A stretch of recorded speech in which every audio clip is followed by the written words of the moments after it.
যাও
অভিযুক্ত পুলিশ ও ক্ষমতাসীন দলের সন্ত্রাসীদের আটক ও হত্যা মামলা দায়ের করতে হবে।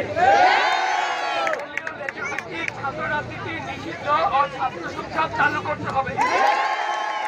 অবিলম্বে সব শিক্ষা প্রতিষ্ঠান ও হলগুলো খুলে দিতে হবে এবং আন্দোলনে অংশ নেওয়া সব শিক্ষার্থী যেন একাডেমিক এবং প্রশাসনিক কোনো হয়রানির শিকার না হয় তা নিশ্চিত করতে হবে। আপনারা জানেন এই 9 দফা দাবিতে আমাদের যে ছাত্র ভাইয়েরা সেখানকার সমন্বয়কদের আটক করা হয়েছিল, তারা ছাড়া পেয়েছে। আমাদের চোখের সামনে কি ভেসে ওঠে না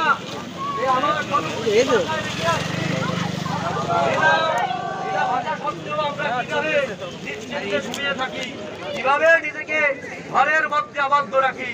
আমার ভাইয়েরা রক্ত দিচ্ছে, আমার শিক্ষকেরা রক্ত দিচ্ছে, হয়রানি শিকার হচ্ছে, মারা যাচ্ছে, তারা বুলেট খাচ্ছে, কিন্তু আমরা সামান্যতম একটু রাস্তায় এসে প্রতিবাদ জানাতে পারি না। এটা আমাদের ব্যর্থতা। তাই আমি আপনাদের অনুরোধ জানাতে চাই, সামনে যে হবে যে কর্মসূচি